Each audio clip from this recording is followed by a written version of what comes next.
哎，是什么让这个价格会那么的差别会那么的大？这都是豆种。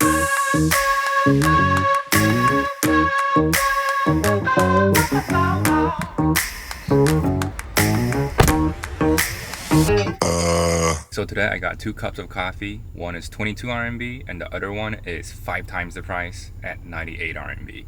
I just want to see if it tastes different. Let me get a lobster, please. Little prime rib, crab rangoon, cream cheese. Glass of wine and some ice cream. Now I think I got brain freeze.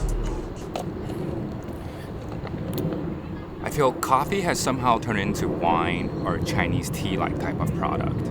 You know what I'm saying? I consider wine and some other alcoholic beverage such as baijiu and Chinese tea to be products that are expensive in accordance with its mysteriousness and exoticness. Okay, look. Just got caught that the one leads up to. Look, all these really expensive coffees, they have very cool names. This coffee is selling for 128 and the name of this coffee is called 戴博拉对称. I don't even know what that means, but like I said, for the mysteriousness and for the weirdness, that's where the expensiveness comes in. So the more weirdness the coffee bean is named after, the more expensive it is. 吕子归下日晒 ASD. ASD. I'm not sure what does ASD do to you. The grand now I'm chopping on green beans. The jello mold's looking kinda mean. Load it up. You see, when we buy a very expensive bottle of wine, we tend to come up with as much descriptive words as possible when tasting it in order to justify its price tag. A little citrus. Maybe some strawberry. Passion fruit. And oh, there's just like the faintest soupçon of like asparagus, and there's just a flutter of like a nutty Edam cheese. Wow. In China, I feel coffee is definitely becoming like wine for sure. So when you buy a very expensive coffee, it comes with a card. On it, you'll find the origin, the flavor, the processing method, altitude, the variety. Basically, it's a list of descriptive words that you need to use when introducing Mr. Expensive Coffee to your friends and family. And this card is really useful if you're trying to make some new friends at a coffee shop because it contains a list of descriptive words that you need to use, remember? So you just have to agree with whatever the other person says. He probably will read off the card and ask you, do you taste the strawberryness? Do you taste the woody flavor of the coffee? And all you have to do is just say yes and agree to all his comments. Strawberries, yeah. Good. Strawberries. Yeah. Not the cheese. Put your glass down. Get some air into it. Oxygenating it opens it up. It unlocks the aromas, the flavors. Very important. Smell again. Now, if you want to test the strength of this newly formed coffee friendship, you can try to come up with any flavor that's not written on the little card and ask him if he feels it. So, for example, you can ask, do you taste 麻辣小龙虾? And if he agrees with 麻辣小龙虾, then you got yourself a BFF. Sometimes I try to confront people when they're paying for this ridiculously priced coffee. Well, probably ridiculously priced for me because I think it's really expensive to pay 128 RMB for a cup of coffee. And they'll look me in the eyes with straight up confidence and tell me it tastes different. And in my mind, I'll be like, no shit, it tastes different. Everything tastes different, right? It's really easy to be different.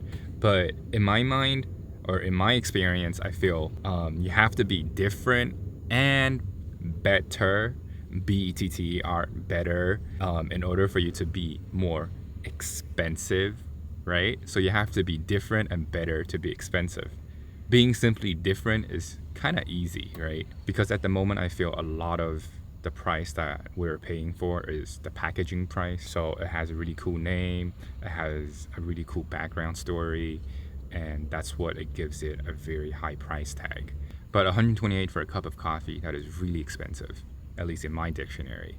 I was in Florence a couple years ago and I visited this coffee shop that's been operating for, I don't know, maybe 100 years. It has like amazing pastries. All the baristas feels like they have been working there for generations. Everything looks super professional. You hear a lot of cling and cong. Watch his movements. It's a ballet at the machine. No movement is wasted. Everything is perfect. Look at him go. It's a dance. It's a dance between man and machine. No, it's not. He's making coffee. They're all in very professional uniforms. It's really traditional Italian coffee, and it only costs 80 cents a pop. I feel Wagyu beef is a really good example here. Not the Aussie ones, the real Japanese ones. If you have tried an A5 Japanese Wagyu steak, there's no going back. You don't need any hard selling, any descriptive cards, any peer pressure that ask you, do you taste this, do you taste that? Once you take a bite of that Japanese Wagyu beef steak, the only descriptive word that will pop into your mind is, what the fuck? This is amazing.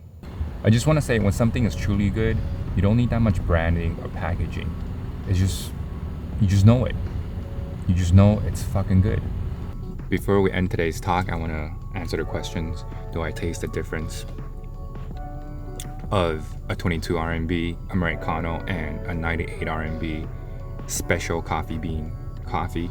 If I use this little descriptive cards, it says 玫瑰花、葡萄和树莓. I do taste them. The more I read, the more I taste, I have to say. And with the more expensive ones, they help you distinguish the flavors that you taste. But I mean, you could totally come up with lists of descriptive words for the cheaper ones. So for me, I'm not convinced to pay 5 times extra just because I get a descriptive card that tells me what flavor or where my coffee beans come from. I don't think that's where the value lies. What do you guys think? Would you guys pay 100 RMB for a cup of coffee? Tell me in the comments. Alright, that's all for today.